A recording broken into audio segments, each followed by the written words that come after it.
Joining me now is Ukraine's ambassador to the United Kingdom, Vadym Prystaiko. Great to talk to you today, Vadym. The G7 voiced support of Ukraine and of Kiev and called on Russia to withdraw their troops. Are you expecting Joe Biden to press your case today? What I expect from Joe Biden today that he's not coming on this Yalta sort of style meeting where the world's issues will be resolved. I expect that he's coming with the clear mandate from the democratic world to explain what is the collective position of the West.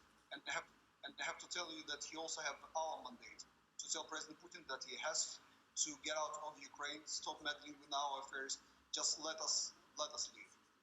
Did you get a chance to meet Joe Biden at all when he was here? Has he given you any personal undertakings of what he's going to try to do?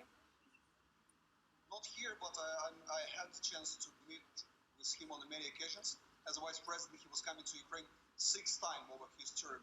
He was very close with Ukraine, very deep in understanding what's actually going on in Ukraine. And this Geneva meeting is actually very symbolic. 7 years ago, even before the Normandy format, all the negotiations started in Geneva with the American presence. Unfortunately, later on, we moved to the only German and France format, and we lost the United States in this process. We hope that after this meeting, the United States and hopefully UK will be back trying actively help. They were always behind the scene with the France and Germany in the front lines, but we expect that our friends and our partners will be able to come together and explain Putin what we've been trying to explain to him all the 7 years. And don't forget that we are missing this meeting. President Zelensky asking Putin to meet, it's not happening. Yeah, I mean, there have been lots of warm words, haven't there, from the West, from the G7 generally, and also, from NATO over the last couple of days. But are these warm words any use? I mean, Russia has still been able to occupy Crimea, been there since 2014. In some senses, does the diplomacy make any difference if it doesn't actually change the situation on the ground? There are some words which are extremely important. I can give you an example. The communique on NATO, which reminded us all of the language of Bucharest Summit 2008, when Ukraine was promised to become a member of NATO and membership action plan was promised. This is the first time we have the reiteration and confirmation of this idea. This is important. But I totally agree with you. Words are okay, diplomatic words. We understand the price. It is the game we're all of us playing. But what we are missing here, we are missing the real actions. And I believe some of the actions is to reinforce Ukraine's own stance. So Ukraine will become defensible itself. In most of the cases, it means that we will need support political, which we are observing right now with you. But at the same time, we need some support in providing us with weapons and financial support in some of the cases. This is just starting with the UK and the United States. We hope that more nations will be on board. Because, unless we forget, there is fighting still ongoing in Ukraine, in the Donbass region. What is the situation there? We're still, unfortunately, losing soldiers. The total account of lives, both civilians and military, is now over the 14,000. 7% of our territory is occupied. The Crimea with 2 million people is occupied. Another 2+ million in the rest of east of Ukraine. There is percentage of 27% of loss of industry capacity. So their losses are great.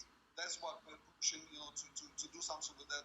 We can't allow this black hole in the center of Europe to stay here, as it been with Transnistria, with Georgia, with all the places Russia was coming back to get what they believe belong to them.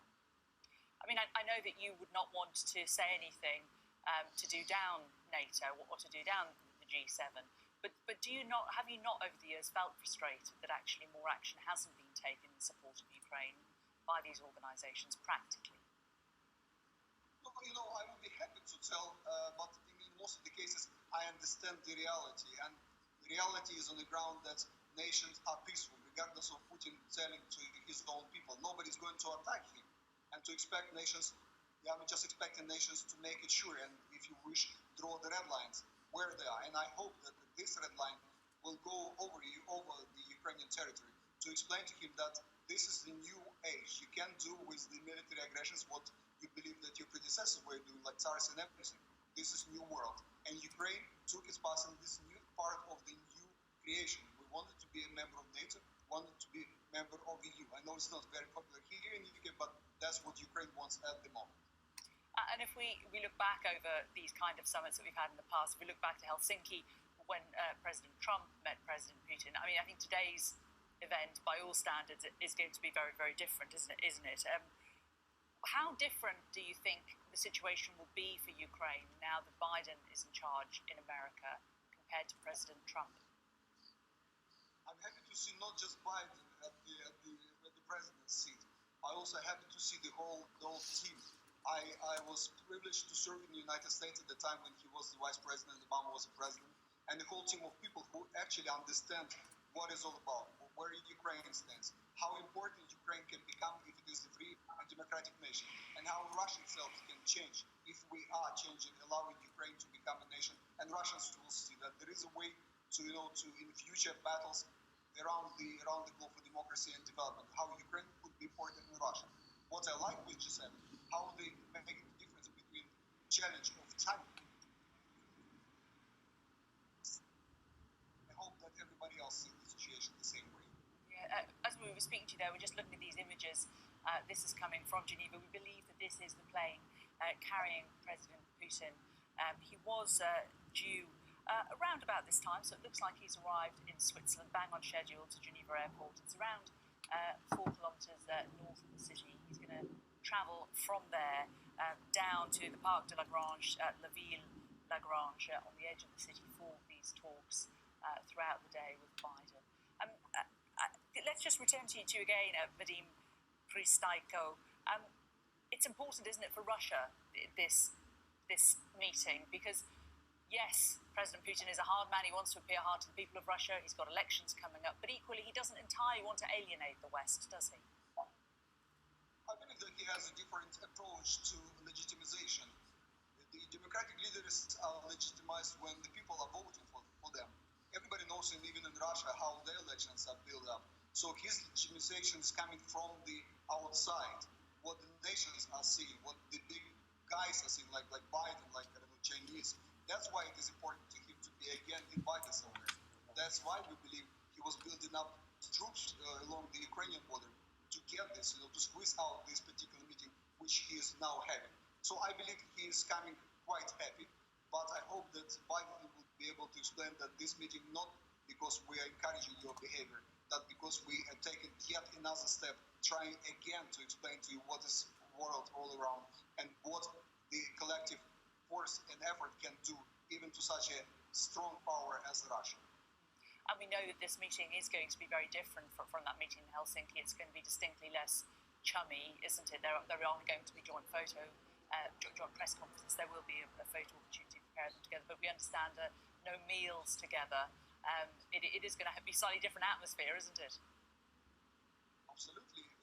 In theory, all of us would like them to sit friendly and put aside all the differences and finally resolve the many issues we all of us bound to do. And Russia is an important partner to many things around the globe. But unfortunately, the particular regime in Russia is not allowing this progress to happen. This is what all of us around the globe, Ukraine included, although we are suffering each and every day, we understand how the development can go ahead, and that's where we want to be, all of us. Okay, Vadym Prystaiko, the ambassador to the Ukraine here in the UK. Thank you very much for joining us today. Let's go now to our correspondent Mark Stone,